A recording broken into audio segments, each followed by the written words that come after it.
여룻바알의 아들 아비멜렉이 세겜에 가서 그의 어머니 형제에게 이르러, 여룻바알이 누구라고 그랬죠? 기드온. 기드온의 어떤 아들? 첩의 아들 아비멜렉이 무슨 뜻이라고요? 나의 아버지가 왕이시다, 그거예요. 그러니까 이 사람은 아예 우리 아버지는 왕이라고, 그러니까 나는 그 다음을 이을 왕의 후계자야, 이런 뜻을 아예 처음부터 갖고 있었던 거예요. 왕은 분명히 아니라고 했는데, 왕은 오직 하나님뿐이라고 했는데, 기드온이 자기는 왕이 될 수 없다라고 말해놓고도 왕처럼 살았고, 그런 아버지를 보면서 여룻바알은 아마 자기가 왕이 될 줄로 착각한 것 같아요. 그래서 세겜에 가서 그의 바로 어머니가 있는 곳입니다. 어머니 형제, 다시 말하면 외갓집에 가가지고 그의 외조부 집의 모든 가족에게 말합니다. 자, 세겜 사람들아, 내 말 좀 들어봐. 여룻바알의 아들 기드온의 아들 70명이 있는데 그 70명이 다 왕자같이 살고 있잖아.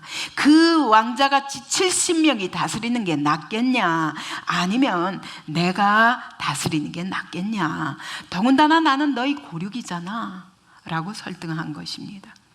그랬더니 그의 어머니 형제들이 그를 위하여 이 모든 말을 세겜 사람들의 귀에 계속 수닥수닥 하면서 그들의 마음이 아비멜렉에게로 다 기울게 만들고, 그는 우리 형제라 하고 바알브릿 신전에서, 아까 얘기했죠, 바알브릿은 바알 신에다가 플러스 언약의 신 하나님, 그러니까 이건 혼합 종교인 거예요. 이 바알브릿 신전까지 세워놓고 은 70개를 거기서 신전의 헌금을 가지고, 우상에게 바쳐졌던 그 헌금을 가지고 그에게 주었습니다. 아비멜렉이 그것으로 방탕하고 경박한 사람들을 샀다 그랬어요. 완전히 불량배들을 사가지고 자기를 따르게 하고, 그러니까 이게 시작부터 어떤 나라입니까? 불법과 불의의 돈과 그 다음에 바알 숭배, 혼합 종교의 신전의 기근을, 그 뿌리를 둔 그런 권력을 지금 시도하는 것입니다. 오브라에 있는 그의 아버지 집으로 가서 여룻바알의 아들 곧 자기 형제 70명을 한 바위에서 죽였어요. 그냥 한 번에 70명을 이 불량배들을 다 끌고 가서 죽여버린 것입니다. 근데 그 중에 막내 아들 요담만 숨었어요. 그런 바람에 그 하나 도망갈 수 있었지만 나머지 69명이 다 피를 흘리고 죽었습니다.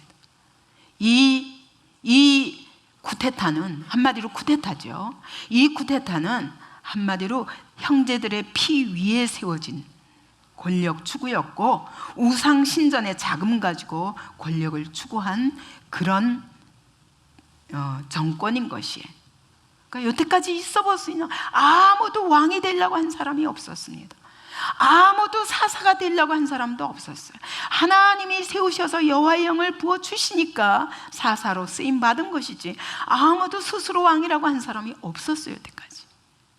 기드온조차도 자기가 심지어 왕처럼 살았을지라도, 그러나 자기는 왕이 될 수 없다고, 왜? 여호와가 왕이시니까 이렇게 말했었어요. 근데 그 아들은 완전히, 이거는 신앙의 기본도 없는 사람이 이제 왕으로 군림하기 시작합니다. 그래서 여러분, 부모가 오늘도 유아세례 줬지만, 여러분, 부모가 믿음의 본이 되어야 돼요. 경건의 본의 삶을 살아야 됩니다. 그렇지 않고는 본대로 부모가 말한 것을 믿는 게 아니라 부모가 사는 삶을 보고 부모가 사는 인격을 보고 따라가는 거예요. 이것은 부모로서의 굉장한 책임입니다. 오브라에 있는 거기에 아버지 집에 가서 70명을 한 바위에서 다 죽였고 요담만 숨었습니다.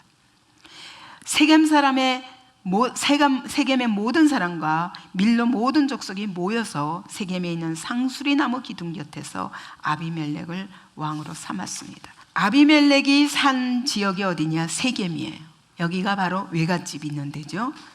이 아비멜렉이 세겜의 불량배들을 동원하여서 기드온의 아들 70명을 한 바위 위에서 죽인 것이 오브라입니다. 그래서 세겜에서 오브라까지 가서 70명을 죽이고, 그 다음에 세겜 그 곁에 상수리 나무 기둥이 있죠. 무오느임. 세겜 사람들이 이 상수리 나무 기둥 곁에서 아비멜렉을 왕으로 삼았습니다. 자, 여기서 우리가 세겜을 생각해 봐요. 세겜이 어떤 땅인가? 세겜은 이스라엘 역사에서 매우 중요합니다. 왜냐하면 아브라함이 처음으로 와서 하나님이 이 땅을 내가 너와 내 자손에게 주리라 한 것이 세겜 땅이었어요. 그래서 아브라함은 거기서 첫 번째 가나안 땅에 들어와서 첫 번째 단을 쌓습니다. 그게 세겜이었어요. 그리고 바로 이 땅에 하나님이 여호수아를 통해서 다시 들어오게 하셨을 때 여리고성을 무너뜨리고 아이성을 무너뜨리고 나서 여호수아가 에발산과 그리심산 바로 옆에거든요. 요 바로 앞에 있는 이 산 앞에 에발산에 이스라엘 백성 절반을 세우고, 그리고 그리심산의 절반을 세우고 그들에게 단을 쌓게 합니다. 그리고 하나님 앞에 예배를 드리며 이때 낭독을 합니다. 뭘 낭독하냐면 신명기 28장부터 30장까지 너희가 순종하면 내가 어떻게 들어가도 나가도 복을 받고 이 세상에 꼬리가 되지 않고 머리가 되게 하리라 쭉 순종을 장을 읽어주고, 그러나 너희가 이 말씀을 지키지 아니하면 어떻게 화와 저주를 받게 될까? 이거 어떻게 사망이 올까? 이거를 쭉 읽어주시고 나서 이스라엘 백성에게 자, 약속하는 거예요. 너희가 순종하겠느냐? 예, 여호와가 우리 하나님이시니 우리가 반드시 순종하리이다. 그때 그 약속을 했었어요. 근데 여호수아가 또 죽기 전에 다시 한번 이스라엘 백성 반을 에발산에 세우고 그리심산에 세우고 또 이렇게 말합니다. 자, 오늘날 너희가 택할 자를, 너희가 섬길 자를 택하라. 나와 내 집은 오직 여호와를 섬기겠노라 라고 선포합니다. 죽기 전에. 그랬더니 온 이스라엘 백성이 여호와 하나님이 우리 하나님이시므로 우리가 반드시 순종하겠나이다, 이 약속을 했던 땅이 바로 세겜 땅이에요. 근데 그 세겜 땅에 지금 기드온의 첩의 아들이 바알브리 신전에서, 워낙 그 땅에 벌써 바알브리 신전이 들어섰다, 그 얘기는 그들이 여호와 신앙을 잃어버렸다는 거예요. 그들이 완전히 혼합 종교로 만들어버렸다는 것입니다. 우상 숭배가 완전히 하늘을 찌르듯이 이렇게 모든 하나님의 언약을 잃어버리고 타락한 것을 볼 수가 있습니다. 근데 바로 거기서 기드온의 아들이 쿠데타를 일으켜서 형제 70명을 한 바위 위에서 죽이고, 그리고 자기가 왕이 되겠다고, 이제까지 아무도 왕 되고자 한 사람이 없었는데 스스로 왕 되고자 합니다. 그때 사람들이 요담에게 이 사실을, 숨어있는 요담에게 알려줬습니다. 그랬더니 요담이 그리심산 꼭대기에 올라가서, 그래서 목소리를 높입니다. 그리심산이 바로 세겜에서 또 올라가면 됩니다. 그 근처죠. 예, 거기에 올라가서 큰 소리로 세겜 사람들이 다 듣도록. 제가 이스라엘에 가보니까 진짜 실감 나더라고요. 왜냐하면 이 그리심산과 에발산을 보니까 그리심산은 아주 풍성하거든요. 나무도 있고 다 이런데 지금도 에발산은 민둥산이에요. 진짜 거기는 완전히 사람이 살 수 없는 곳 같이 돼 있어. 근데 요게 딱 둘이 있으니까 와, 이 여호수아서가 너무너무 그 축복과 저주, 복과 화, 생명과 사망을 선포했던 바로 이 두 산이 지금까지도 그래요. 그 세겜산에 올라가서 외치면 그 밑에 평지가 다 듣게 돼 있어요. 그리고 이 그리심산과 에발산 요 가운데가 바로 세겜이거든요. 그러니까 그리심산에 올라가서 외치면 밑에서 다 들리게 돼 있을 정도로 그렇게 가까운 지역인 거예요. 그 여기에 그리심산에 올라가서 선포합니다. 뭐라고 얘기하냐? 비유를 이야기합니다. 자, 목소리를 높여 그들에게 외쳐 이르되 세겜 사람들아 내 말을 들으라. 그리하여야 하나님이 너희의 말을 들으시리라. 내 말을 들어야 하나님이 너희 말을 들으시리라. 자, 하루는 나무들이 나가서 기름을 부어 자신들의 왕으로 삼으려 하여 감람나무에게 갔다. 야, 너는 우리의 왕이 되라. 그랬더니 감람나무가 뭐라 그러냐면 나의 기름은 하나님과 사람을 영화롭게 하는데. 왜요? 감람유 가지고 성전에서 기름으로 쓰거든요. 이 나의 기름은 하나님과 성전 봉사에 쓰는 기름입니다. 하나님과 사람을 영화롭게 하나니 내가 어찌 그 소명을 버리고 나무들 위에 우쭐대며 왕이 되겠다고 하리요. 왜 아무도 왕이 되려고 하지 않냐 하면 우리는 소명받은 자들이지 우리는 왕 될 수 없는 사람이다 선포하는 거예요. 그래서 나무들이 또 할 수 없이 이번에는 무화과 나무에게 가서 물어봤다. 너는 와서 우리의 위에 왕이 되어주지 않겠냐? 그랬더니 무화과 나무가 또 그렇게 말합니다. 나의 단 것과 나의 아름다운 열매를 내가 어찌 버리고 가서 나무들 위에 우쭐대리요. 자기가 왜 태어났으며 자기가 무엇을 해야 되고 누구를 섬겨야 되는지 너무 잘 안다는 거예요. 그런데 내가 내 소명을 버리고 어디 가서 우쭐거리며 왕이 되겠느냐라고 거절했다고 말합니다. 나무들이 그래서 이번에는 포도나무에게 가서 물었습니다. 너는 와서 우리의 왕이 되라. 그랬더니 포도나무가 그들에게 말합니다. 내가 하나님과 사람을 기쁘게 하는 내 포도주를 어찌 내가 버리고 가서 나무들 위에 우쭐대리요. 포도주 가지고 제사 드립니다. 그리고 그 포도주가 사람들을 기쁘게 합니다. 이스라엘에게는 이 포도주가 엄청나게 중요한 거예요. 그거 없이는 이게 음료예요. 사막지대에서 나는 내가 왜 사는지 안다는 거예요. 나는 내 열매로 봉사하며 소명을 다해야 한다는 것입니다. 그래서 모든 나무가 가시나무에게 이르되 너는 와서 우리의 왕이 되라. 여러분, 가시나무는 되게 안 자랍니다. 그래서 30cm, 60cm 하면 사막에서 가시나무는요 아무짝에도 쓸데없는 나무예요. 그냥 불태워버리는 것밖에는 아무짝에도 쓸데없는 거예요. 키가 작은 데다가 잎도 많지 않아요. 엉성해요. 이런 가시나무에게 아주 보기도 좋지 않고 그 옆에 가기만 하면 찌르기만 해. 아무짝에도 쓸데없어요. 이 가시나무에게 가서 네가 우리의 왕이 되라 했더니 가시나무가 나무들에게 말합니다. 만일 너희가 참으로 내게 기름을 부어 너희 위에 왕으로 삼겠거든 자 와서 내 그늘에 피하라. 아니 이파리가 몇 개 없다니까. 근데 그늘이 어디 있어요? 거기 어디 가서 그늘이 있어요? 거기서 쉴 곳이 어디 있어요? 옆에 가면 찔리기만 하지. 그런데 자기 주제를 모르는 거예요. 이거는 열등감의 발로입니다. 아무짝에도 쓸데없는 것이 할 것이 없으니까 왕이나 되고 싶어 하는 거예요. 자기 주제를 모르고. 그걸 지금 요담이 비유로 하는 것입니다. 내 그늘에 피하라. 그리하지 않으면 불이 가시나무에서 나와서 레바논의 백항목을 사를 것이니라. 이와 같이 이파리도 없고 짧고 거기다가 비비적거리면 거기서 나오는 불밖에 없어요. 아무짝에도 쓸데없는 나무입니다.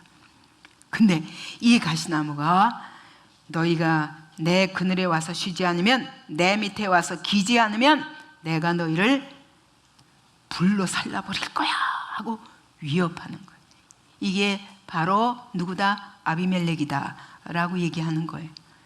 거기다가 뭐라고 하냐면 레바논의 백향목을 사를 것이니라. 참, 여러분, 이 비유가 실제로 여러분이 레바논의 백향목을 본다면 실제로 웃을 수밖에 없는 이야기, 비유인 거예요 이게. 왜냐하면 제가 한 번은 백향목이라고 해서 보니까 30m도 넘어요. 어마어마하게 이 백향목은 가장 큰 나무입니다. 보통 40~50m까지 간대요. 그래서 그런데다가 엄청 굵어요 이게. 그게 하늘에, 거기다 이렇게 보통 나무들이 꾸부정꾸부정 하잖아요. 이 나무는 그냥 곧바로 하늘로 솟아요. 그러니까 여러분, 목재로 쓰기 얼마나 좋아요. 그런데도 이 수명이 엄청나게 길어요. 그래서 수명이 2~3천년. 그래서 예수님이 계시던 때의 나무가 지금은 30~40m 이상 쫙 뻗었어요.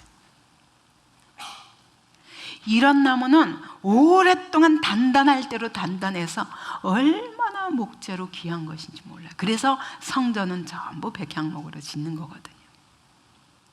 이런 어마어마한 나무를 30cm, 60cm밖에 안 되는 가시나무가 내가 백향목을 불살라 버리겠다니 얼마나 웃음이 나오는 얘기냐고요. 그죠? 근데 이 짓을 우리가 하고 있는 거예요. 자기 주제를 모르면.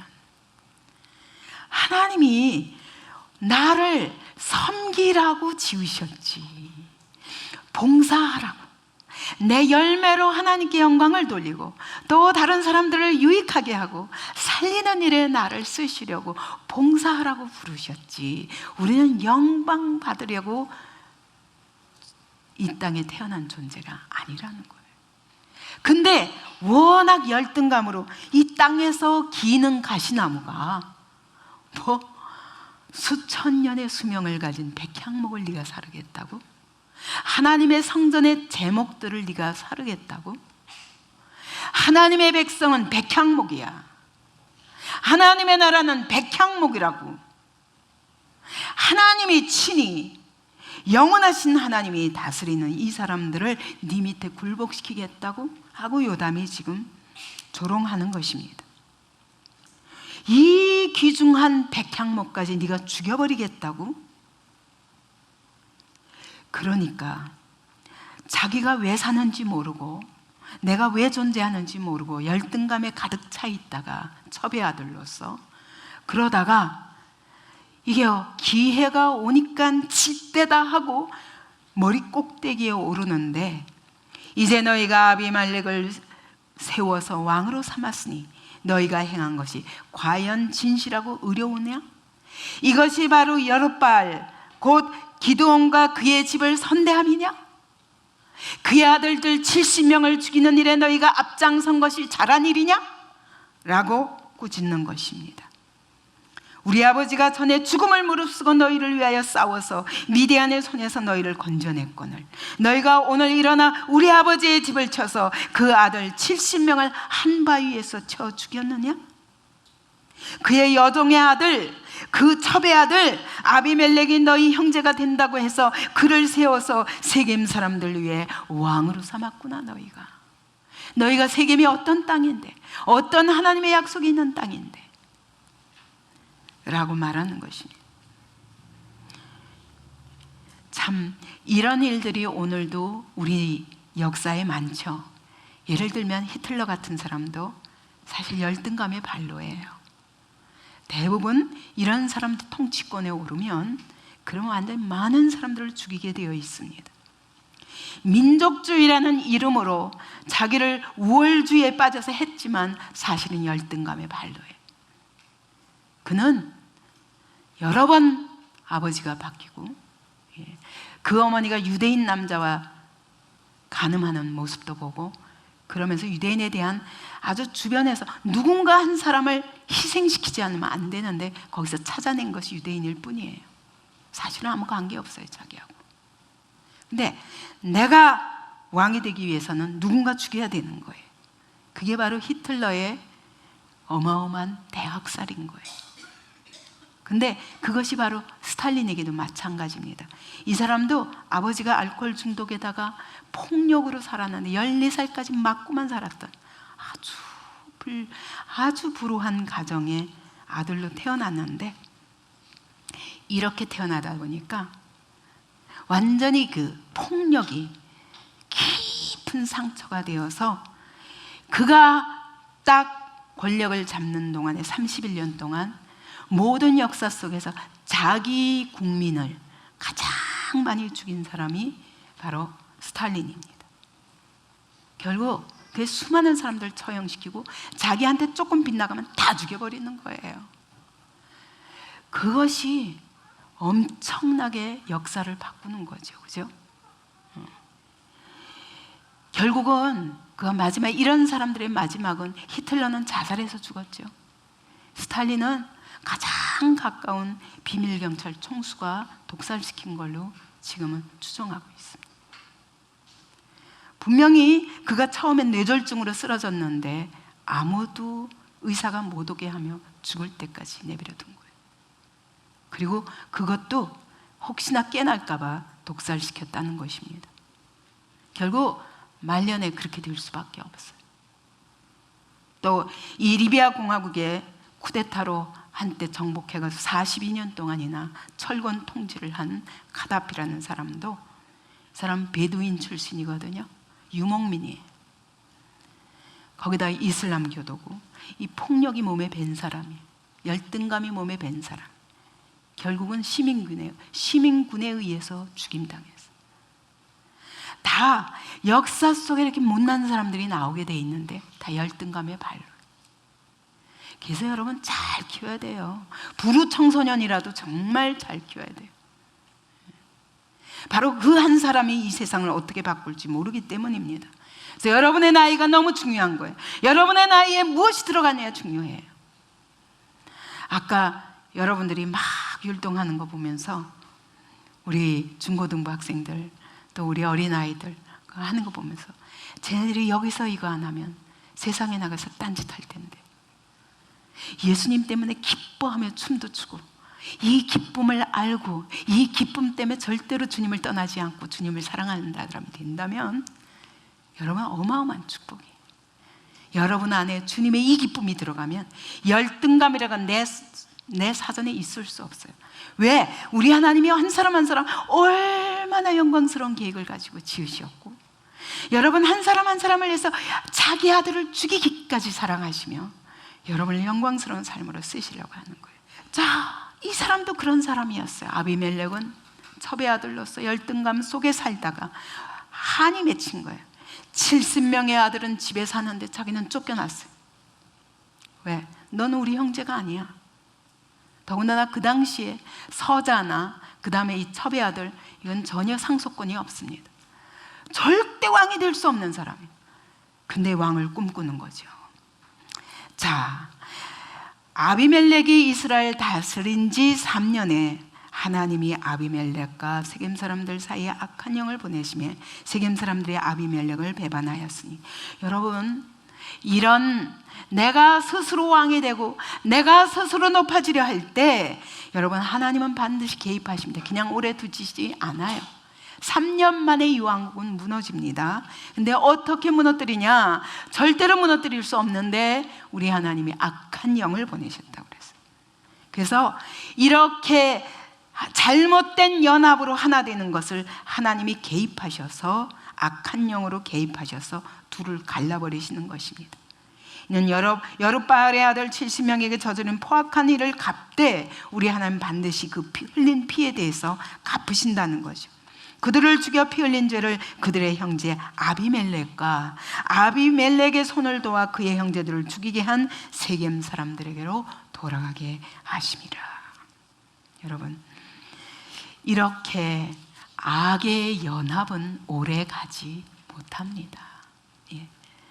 세겜 사람들이 산들의 꼭대기에 사람을 매복시켜 아비멜렉을 엿보게 하고 그 길로 지나는 모든 자를 다 강탈하게 하시니, 아니 그 사이 좋아서 서로 불법으로 이 정권을 세웠는데 하나님이 악한 영을 보내시니 이제 그 속에 다툼이 일어납니다.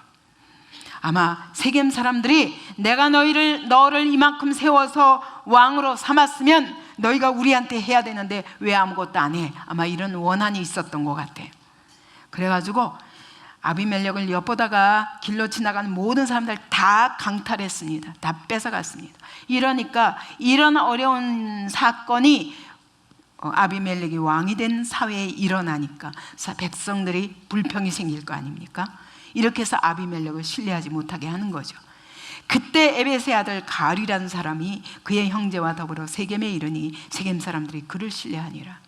그러니까 엉뚱한 사람을 그러니까 이 세겜 사람들은 하나님의 약속을 잃어버리니까 자, 아비멜렉을 통해서 혹시 우리가 무슨 유익을 얻으려냐 하다가 아비멜렉이 아무것도 돕지 않으니까 그러니까 이젠 가알인가 이 떠돌이한테도 자기를 신뢰시키면서 그러면서 뭔가 자기의 유익을 얻고자 하는 거예요. 그들이 밭에 가서 포도를 거두어다가 밟아 짜서 연회를 베풀고 그들의 신당에 들어가서 먹고 마시며 아비멜렉을 저주했다 그랬어요. 누가? 가알이 세겜 사람들을 신뢰하는 세겜 사람들을 끌고 그들에게 아비멜렉을 저주하면서 에벳의 아들 가알이 뭐라고 말하냐면 아비멜렉이 도무지 누구냐? 도무지 세겜은 누구이기에 우리가 아비멜렉을 섬겨야 되겠어?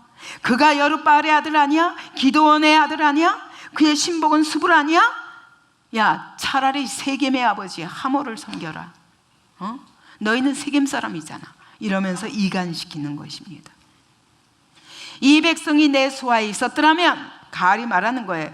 이 백성이 너희가 만약 내 수하에 있다면 나는 아비멜렉을 반드시 제거하리라. 그러니까 이 세겜 사람들이 듣기 좋은 거예요. 너가 혹시 이 아비멜렉을 제거할 수 있어? 하고 솔깃했습니다. 내가 아비멜렉을 제거하였으리라 하니까 하고 아비멜렉에 이르되 내 군대를 증원해서 나오라. 지금 뭐 하는 거예요? 신당에 들어가서 포도주에 취하고 술에 취해가지고 연회를 베풀면서 아비멜렉을 저주하면서 지금 술김에 별소리를 다 하는 거예요. 아비멜렉아, 네 군대를 증원해서 나와봐. 내가 싸워줄게. 내가 너를 없애줄게. 뭐 이런 큰 소리를 쳤는데 이걸 누가 들었어요? 수불이 들었어요. 이 수불은 이 사람들을 세겜 사람들을 감시하기 위해서 아비멜렉이 자기 사람을 딱 거기다가 심어 놓은 거예요. 그러니까 이 수불이 이 가알의 말을 듣고 노하여서 사자들을 아비멜렉에 보냈습니다. 그리고 가알과 그의 형제들이 세겜에 이르러 그 성읍이 당신을 대적하게 하니 당신은 지금 빨리 일어나서 밤에 일어나서 밭에 매복했다가 아침에 해 뜰 때 완전히 엄습해서 이 세력을 없애버려야 합니다 라고 보고한 거예요. 그래서 아비멜렉과 그와 함께 있던 모든 백성이 밤에 일어나서 네 때로 나누어서 세겜에 딱 맞서서 매복하고 있었어요. 밤새 매복하고 있다가 아침에 가알이 나와서 성읍 문 입구에 설 때에 아비멜렉과 그와 함께 백성이 매복하였던 곳에서 일어난지라. 근데 이때가 새벽이었던 거예요. 아침인데. 그러니까 가알이 어디서 저렇게 백성이 많이 일어나지? 하고 수불에게 물어봤어요. 봐, 저기 산꼭대기에서부터 백성들이 내려오네 라고 말했어요. 왜냐하면 그림자가 보이는 거예요. 수불이 아니야 네가 산 그림자를 보고 사람으로 착각하는데 사람 아니야. 일부러 모른 척을 이렇게 말하죠. 그러니까 가알이 다시 아닌데 저 바깥가운데로 지금 따라 내려오고 있는데 한때는 저 상수리나무 길로 따라가는데 하고 말했어요. 그랬더니 이제는 확실히 보이게 되니까 스불이 말합니다. 너가 전에 말했잖아. 아비멜렉이 누구에게 우리가 그를 섬기려 하던 입술이 왜 갑자기 어디 갔어? 네가 업신여기던 그 백성 아니야? 이제 나가서 너 싸워봐. 가알이 세겜 사람들보다 앞에 서서 나가 아비멜렉이 자기 군사들을 데리고 왔잖아요. 그래가지고 싸우기 시작합니다. 그랬더니 가알이 도망갑니다.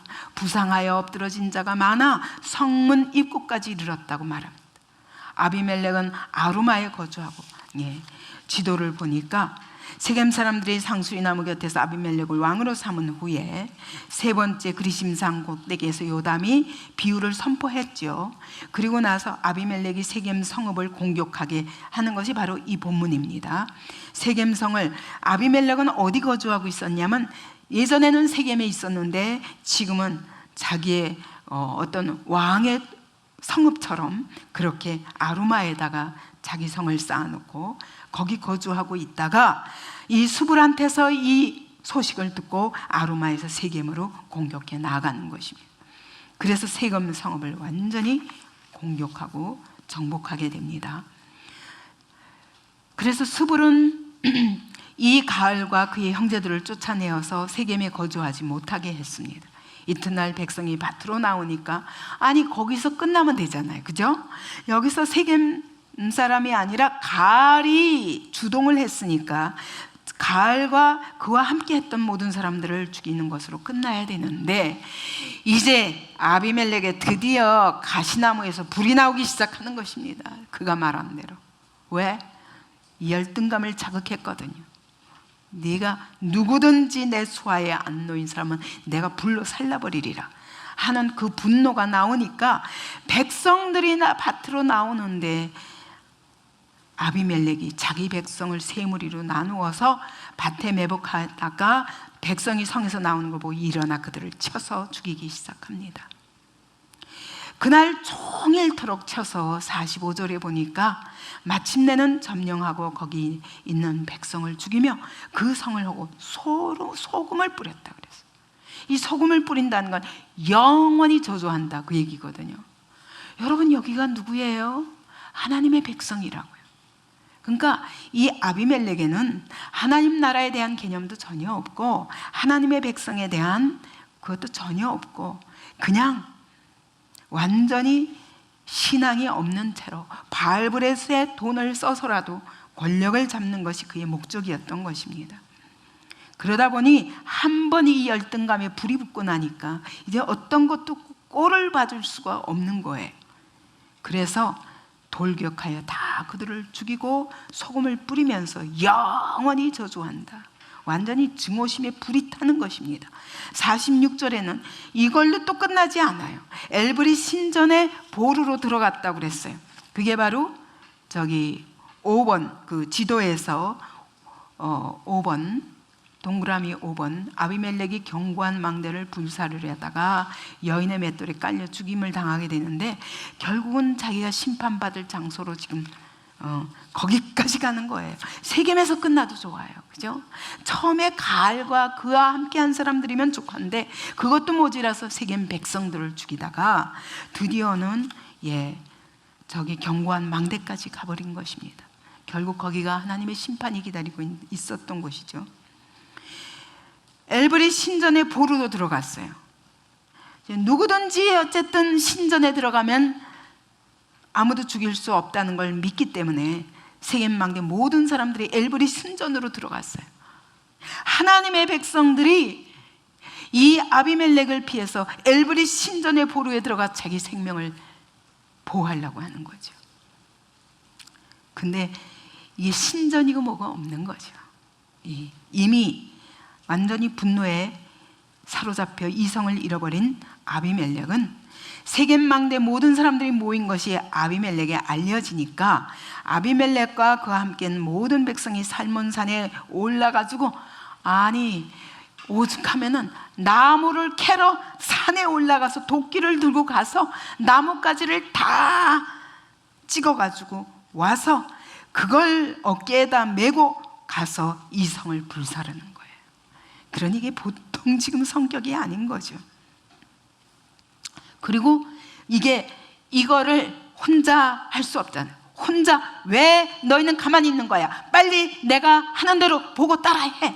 그래가지고 모든 백성들을 이렇게 만들어서 모든 백성들도 각각 나무 가지를 찍어가지고 아비멜렉을 따라 보루에다가 그 나무들을 다 갖다 놓고 보루에 불을 놓았어요. 그러니 세겜 망대에 있는 사람들이 다 죽었습니다. 세겜 망대에서 죽은 것으로 끝나지도 않고 그 다음에 또 갔습니다. 더 데베스로 가서 데베스에 맞서 진을 치고 그것을 점령해 버렸습니다. 거기에 견고한 망대가 있으니까 그 성읍의 백성들이 전부 남녀가 다 그리로 도망해 들어갔습니다. 그리고 문 잠그고 망대 꼭대기로 올라갔어요. 그때 아비멜렉이 망대 앞에 이르러 공격하여 망대 문에다 가까이 가서 또 불살려고 나무짝을 갖다 놓고 불을 지르는데, 이걸 본 한 여인이 위에서 맷돌 윗짝을 아비멜렉 머리 위에 내리 던져서 두개골이 깨어집니다. 이건 칼과 창으로 죽임당한 것도 아니고 여인의 맷돌에 죽임당합니다. 아비멜렉이 자기의 무기를 든 청년을 급히 불러 그에게 이르되, 넌 칼을 빼어 나를 죽이라.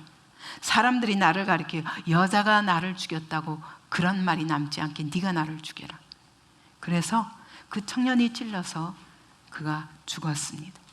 이스라엘 사람들이 아비멜렉이 죽은 것을 보고 각각 자기 처소로 떠나갔더라. 아비멜렉이 그의 형제 70명을 죽여 자기의 아버지에게 행한 악행을 하나님이 이같이 갚으셨다.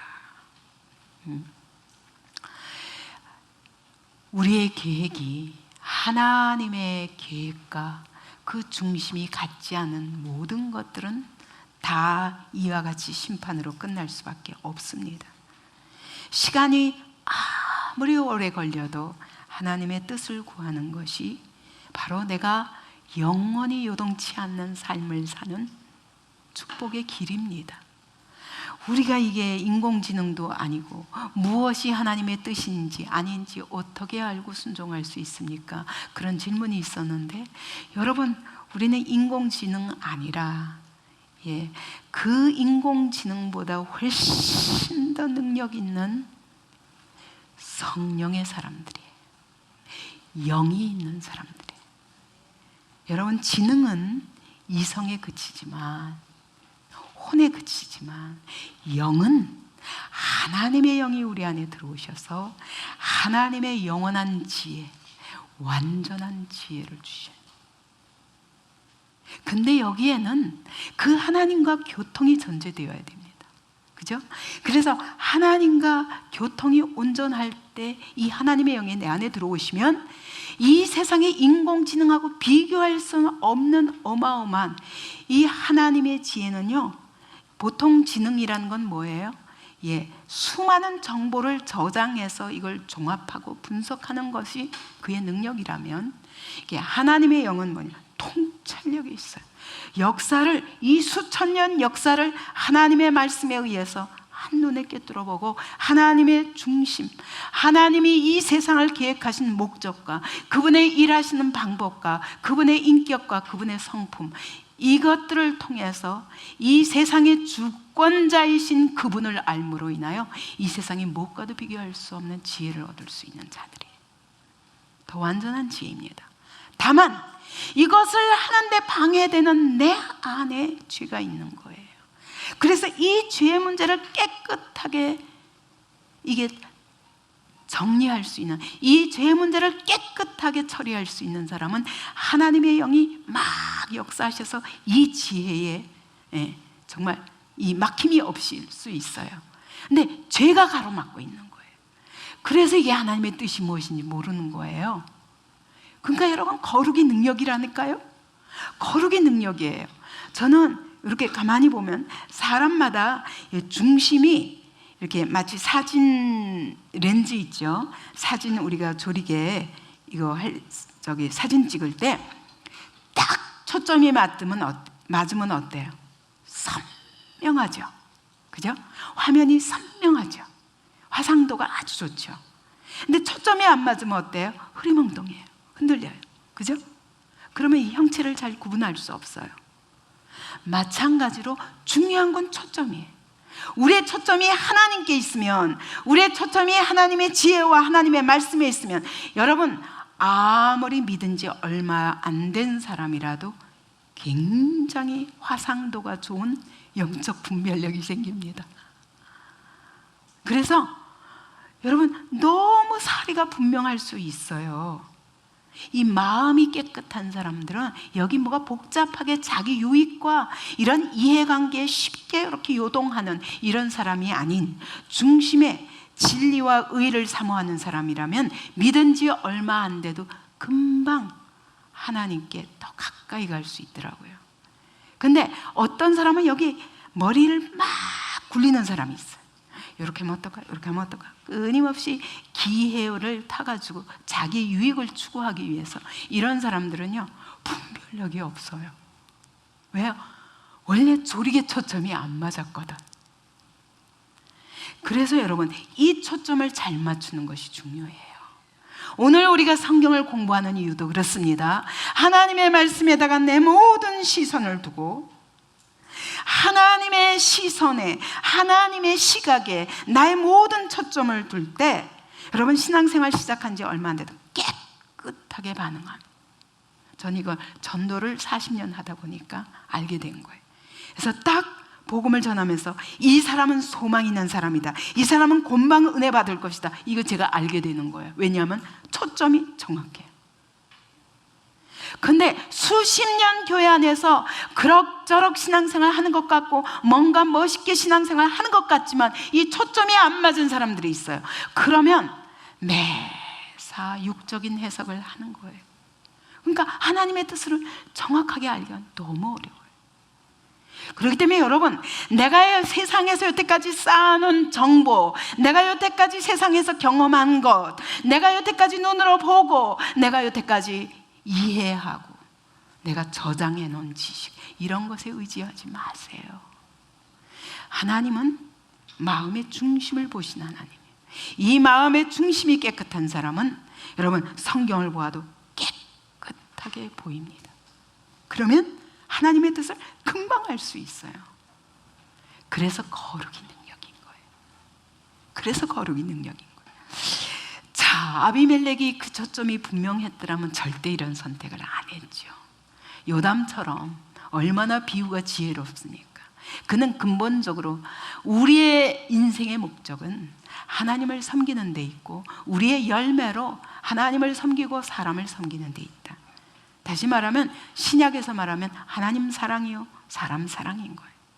이걸 떠나서 사람들 위해 군림하고자 하는 것은 주제를 알지 못하는, 자기의 인생의 목표도 모르는 그런 허망한 사람이다, 이렇게 선포하는 거예요. 그래서 정말 하나님께 순종하고 싶은 사람에게는 이 눈이 맑아지게 하세요. 왜요? 초점이 맞는 거예요. 정말 하나님을 기쁘시게 하고 싶은 사람에게는 하나님의 뜻을 너무 선명하게 보여주세요. 그다음에 그렇게 오래 안 걸려도 여러분, 하나님의 뜻을 알기가 그렇게 어렵지 않아요. 여러분, 우리 어린아이들 마찬가지예요. 우리 어린 학생들, 여러분들이 마음이 깨끗하면 이게 금방 보여요. 그래서 은혜를 받아도 마음이 깨끗한 사람은 깨끗하게 가요. 그러니까 저 아이는 하나님이 쓰시겠구나. 근데 끊임없이 거짓말과 이거 머리를 싹싹싹싹 돌리고 사람 눈치를 막 이러고 보고 있으면 너무 가슴 아파요. 왜 저럴까? 아직 어린데, 아직 소망이 많은데 왜 저럴까? 근데 보면 다 부모들한테 받은 영향이에요. 그래서 여러분, 부모들이 책임져야 돼요. 자기 자녀에 대해서.